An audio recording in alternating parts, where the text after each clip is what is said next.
Assalamualaikum warahmatullahi wabarakatuh. Saya Lida Malia Zuhdi dari kelas 1F dengan NIM 66612301229. Di sini akan menjelaskan materi tentang stratifikasi sosial dan mobilitas sosial untuk memenuhi tugas individu pertama mata kuliah Sosiologi Antropologi dengan dosen pengampu Ibu Sirvi Rahayu, SOS MAP. Selamat menyaksikan. Stratifikasi sosial berasal dari istilah social stratification yang berarti sistem berlapis-lapis dalam masyarakat. Kata stratification berasal dari kata stratum yang berarti lapisan.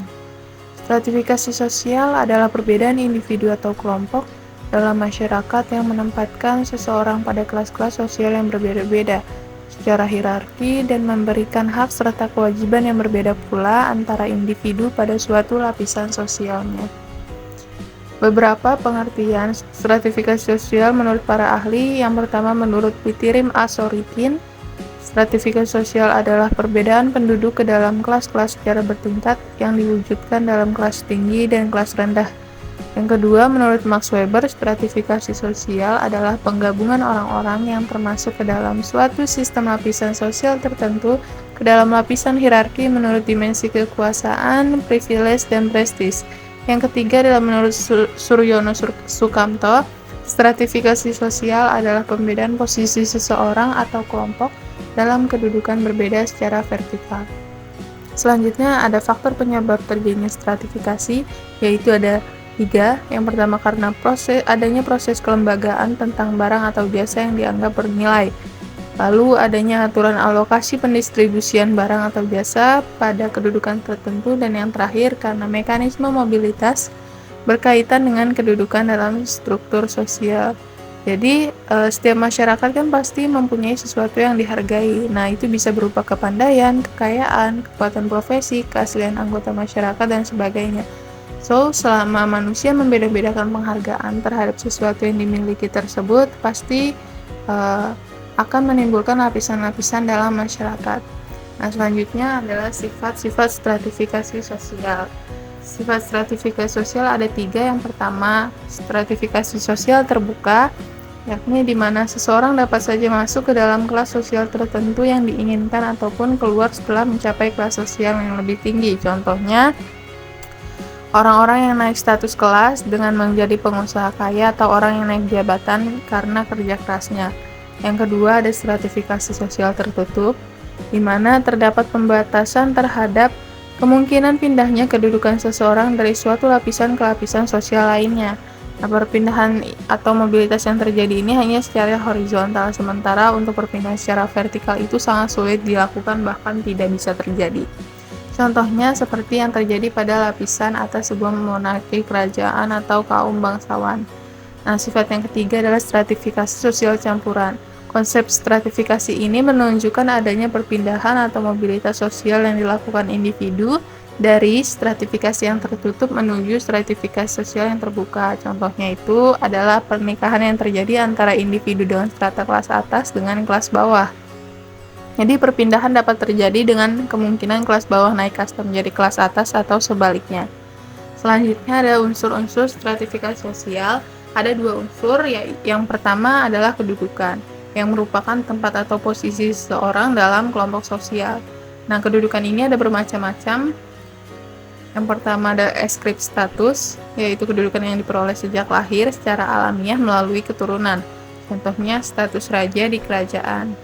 Yang kedua ada achieve status, yaitu kedudukan yang diperoleh melalui kerja keras dan usaha yang dilakukan individu tersebut.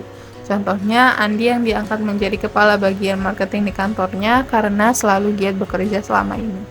Lalu, kedudukan yang ketiga adalah assigned status, yaitu kedudukan yang diperoleh karena pemberian. Contohnya seperti pemenang penghargaan tertentu, seperti Nobel dan gelar pahlawan. Unsur yang kedua adalah peranan. Jadi, setiap orang mempunyai macam-macam peranan yang berasal dari pola pergaulan hidupnya. Nah, peranan tersebut menentukan apa yang diperbuatnya bagi masyarakat serta kesempatan apa yang diberikan oleh masyarakat kepadanya. Berdasarkan pelaksanaannya, peranan sosial ini dibedakan menjadi 2 jenis. Yang pertama, peranan yang diharapkan, yaitu cara ideal dalam pelaksanaan peranan menurut penilaian masyarakat. Di sini masyarakat menghendaki peranan yang dilaksanakan secara secermat-cermatnya dan tidak dapat ditawar, serta harus dilaksanakan seperti yang ditentukan. Dalam peranan jenis ini adalah antara lain peranan hakim, peranan protokoler, diplomatik, dan sebagainya. Lalu peranan yang kedua adalah peranan yang disesuaikan. Nah, peranan ini pelaksanaannya itu lebih luas dan dapat disesuaikan dengan situasi serta kondisi tertentu. Selanjutnya ada fungsi stratifikasi sosial. Menurut Davis and Moore dalam Grushky 1994, fungsi dari stratifikasi sosial itu adalah untuk menunjukkan ciri-ciri penyimpangan sebagai dasar penuntun bertingkah laku dalam masyarakat dan sebagai pendorong agar individu mau melaksanakan kewajiban-kewajiban yang sesuai dengan kedudukan dan peranannya pada posisi yang tersedia dalam struktur masyarakat tersebut. Selanjutnya kita bahas tentang mobilitas sosial. Secara etimologis, mobilitas berasal dari kata mobilis yang artinya mudah dipindahkan. Namun secara umum, mobilitas sosial berarti perpindahan posisi seseorang atau kelompok dari lapisan satu ke lapisan lainnya. Nah, mobilitas sosial ini ada 4 macam. Yang pertama, mobilitas horizontal, yaitu peralihan status individu atau kelompok dari satu kedudukan lain yang sederajat. Ciri utama dari mobilitas ini adalah lapisan sosial yang ditempati orang tersebut tidak mengalami perubahan. Selanjutnya adalah mobilitas vertikal. Nah, dalam mobilitas sosial vertikal ini terjadi perpindahan lapisan yang tidak sederajat. Bisa berupa kenaikan lapisan dan bisa juga karena penurunan lapisan.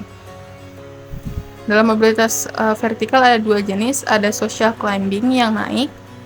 Jadi peningkatan status kedudukan seseorang ini ke dalam lapisan yang lebih tinggi. Lalu ada juga social sinking yang turun.